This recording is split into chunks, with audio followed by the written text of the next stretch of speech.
Atos capítulo 9, a partir do versículo de número 1. Quem achou, diga amém. E Saulo, respirando ainda ameaças e mortes contra os discípulos do Senhor, dirigiu-se ao sumo sacerdote e pediu-lhe cartas para as sinagogas de Damasco, a fim de que se encontrasse alguns daquela seita, quer homens ou quer mulheres, os conduzissem presos a Jerusalém. E aproximando-se ele de Damasco na sua viagem, subitamente ele foi cercado de um forte resplendor de luz do céu.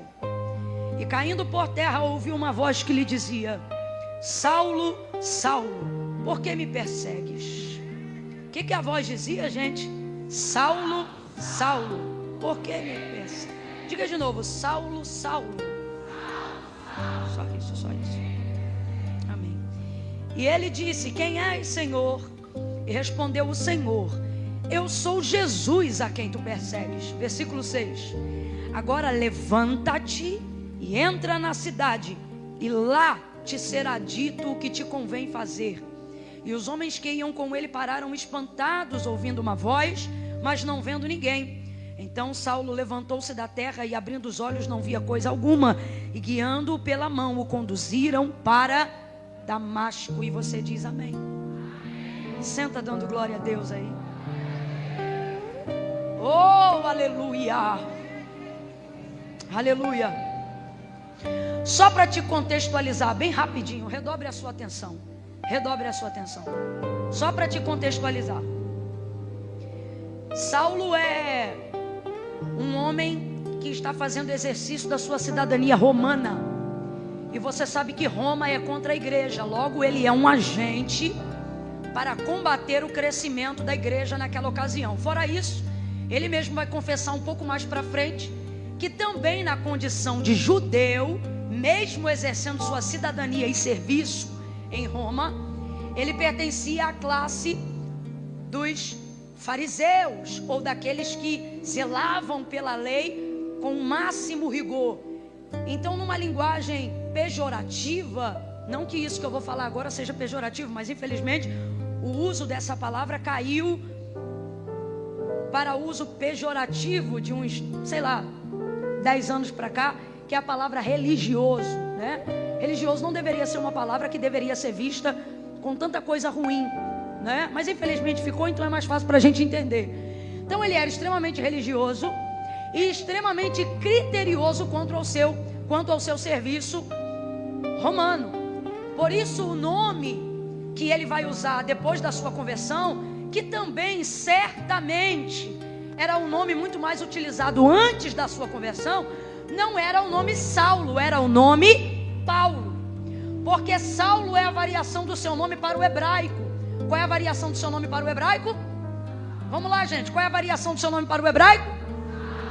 E ele, na verdade, está no exercício de sua cidadania romana e não judaica.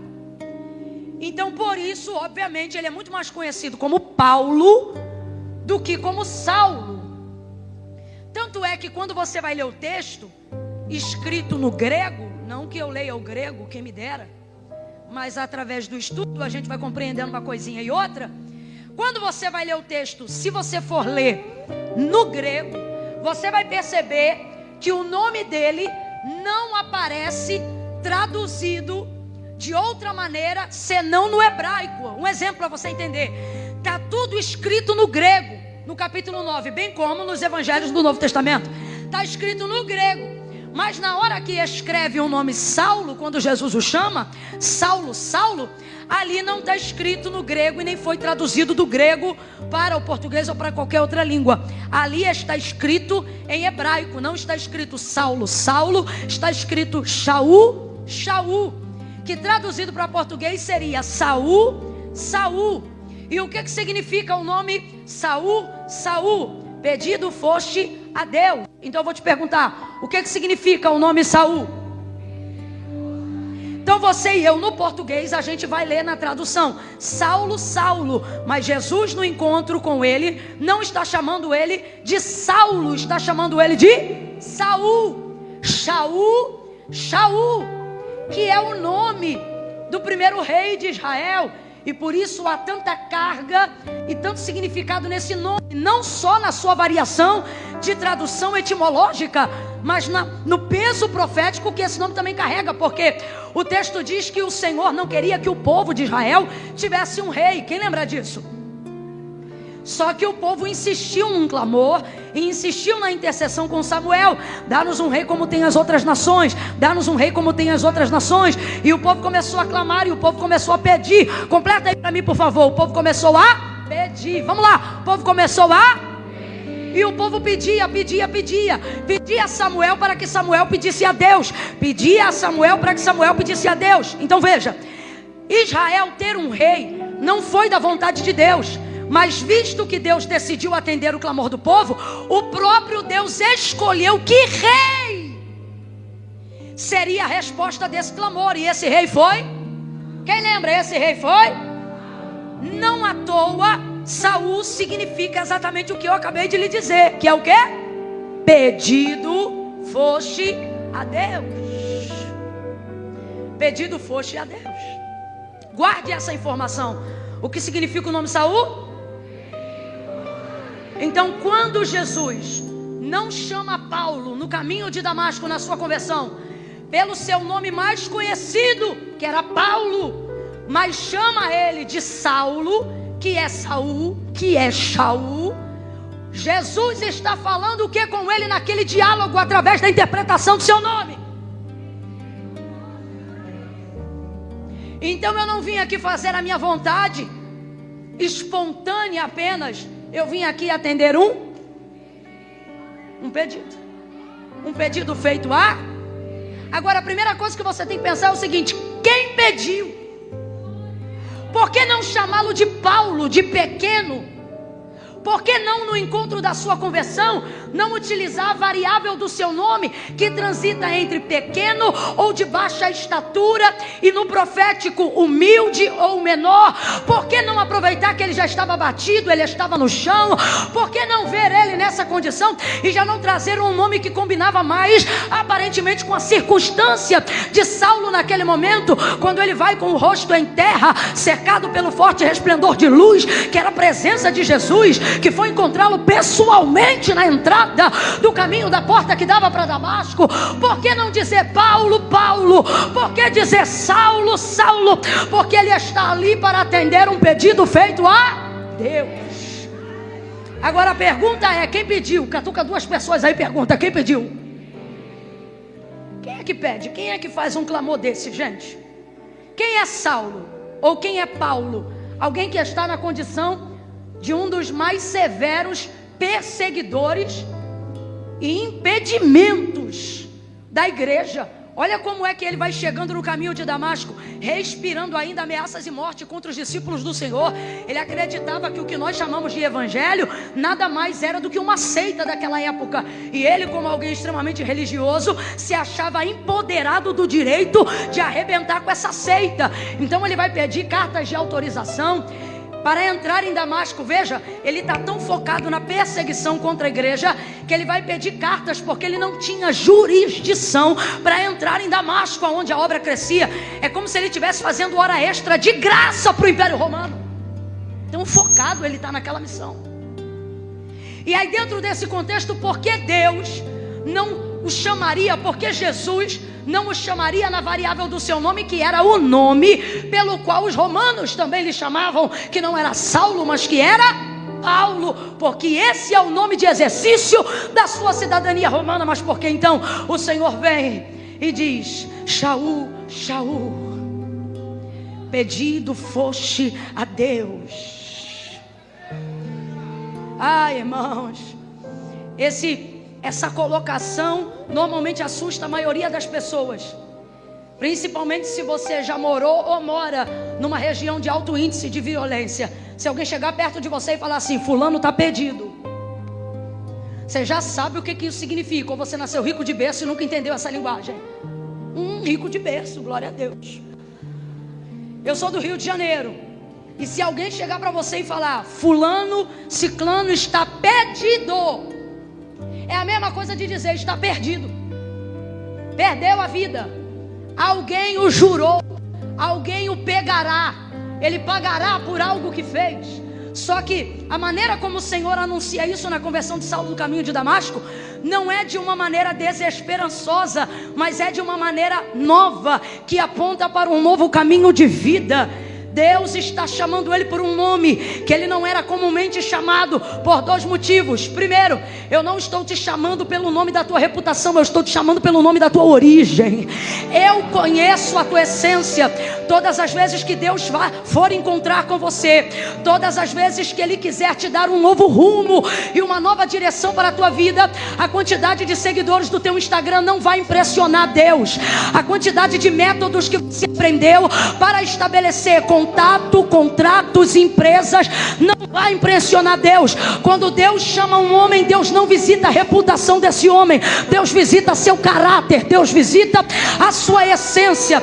Depois de Pedro aparentemente já está totalmente convertido, Jesus vai repreendê-lo, porque percebe nele uma conduta que não combina com o caráter de quem será o primeiro apóstolo da igreja. E então Jesus, trazendo a revelação da sua entrega no Calvário, vai dizer como ele vai se entregar e como o Filho do Homem vai padecer. Nessa hora, Pedro, ao ouvir essas palavras, ele vai dizer: Senhor, não faça isso contigo mesmo.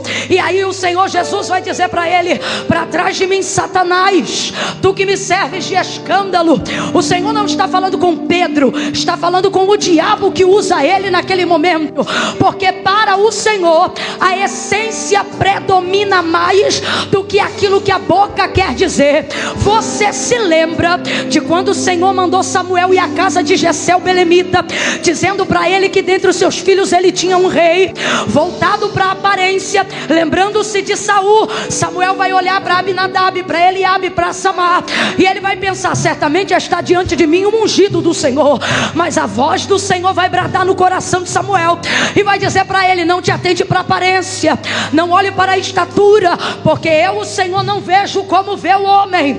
E se eu fosse você, eu já estava glorificando a Deus, porque nessa noite Deus colocou na minha boca uma palavra que é resposta para o teu ministério, uma palavra que é resposta para o teu chamado. E assim diz o Senhor: eu não estou consultando o teu currículo profissional, a quantidade de línguas que você sabe falar, tuas habilidades não me impressionam, teu status social não me impressiona, a quantidade de zeros que você tem na tua conta, ou o nível do saldo devedor que está na tua conta, não interfere no meu chamado.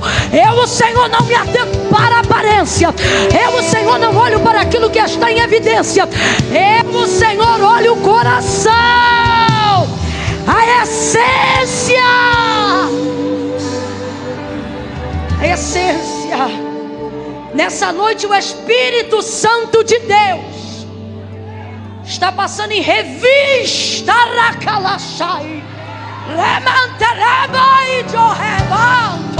Ele está passando aqui, e eu não estou falando isso porque eu quero ouvir glória a Deus, não.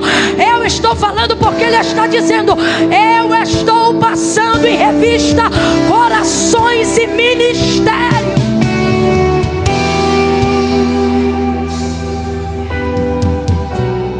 Meu Deus, meu Deus. Chamou 2 vezes para despertá-lo.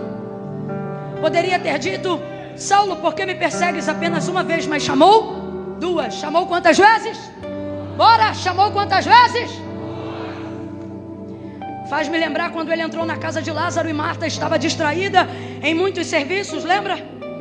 E ele poderia ter dito: Marta, você está cansada em muitos serviços, mas ele não diz isso. Ele diz: Marta, Marta, 2 vezes.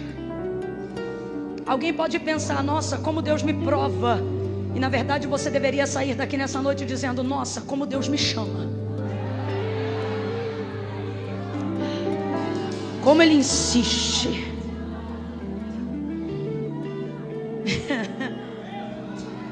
Nenhuma das desculpas que você tem dado para Deus vão convencê-lo a deixar de continuar chamando o teu nome para aquilo que Ele te escolheu para fazer. Pedido foste a Deus. Quem eu vejo pedindo aqui? Quem eu vejo pedindo aqui? Não está no texto de Atos 9, mas eu vejo na Bíblia. Eu vejo a igreja clamando por Saulo, por Paulo. Por que, Camila, que você vê a igreja? Porque os últimos apóstolos, ou os fundadores da igreja primitiva, foram aqueles que caminharam ao lado do próprio Senhor Jesus. Foi uma mentoria direta. E o que Jesus ensinava para eles? Jesus não ensinava a revidar, mas a resistir. Você não vai ver Jesus dizendo: acabe com seus inimigos, destrua seus inimigos, mate os seus inimigos. Não, o que você vai ouvir Jesus ensinar a esses discípulos que se tornariam a futura igreja dele aqui na terra é: se te baterem um lado, dá um soco nele. Foi isso, gente, que Jesus ensinou? Se te ferir de um lado da face, oferece a outra. Oferece a outra. Oferece a outra. É muito difícil isso, gente. Oferece a outra. Aí ele vai ensinar essa igreja a orar. E na hora de ensinar essa igreja a orar, ele não ensina essa igreja a subir monte, bater pé no chão e dizer: dá de espada neles. Ele não ensina essa igreja a entrar para dentro do quarto e marchar e dar ordem em anjo, como se anjo obedecesse oração. Deus, vai lá e desfaz. Ele dará ordem aos anjos ao vosso respeito. Você não manda em anjo. Eu não mando em anjo. E ele não ensinou nada disso. Olha o que ele ensinou. Quando vocês forem orar, orem assim pelos vossos inimigos. Ele disse: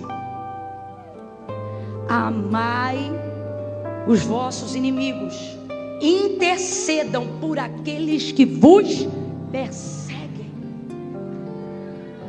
Pastor Hernani Santos tem uma frase que eu amo. Ele diz o seguinte no livro Corações Profundos, Revelações Profundas. Ele diz o seguinte: é impossível você ficar com raiva de quem você ora. E eu fiz o teste e é verdade. É impossível você nutrir ódio, mágoa, ressentimento de quem você torna alvo da tua súplica. Rapaz, é uma parada tão doida, tão doida, tão doida, que tu começa orando com ódio, tu começa orando com raiva, no final tu tá com compaixão do miserável, achando que ele merece mais do que você, da bondade, da misericórdia de Deus. O Espírito Santo te envolve numa súplica, e quando você vê o ódio, não tem mais, a mágoa não tem mais. Guarde isso, você não gravar mais nada do que eu vou falar daqui pra frente. É impossível você sentir raiva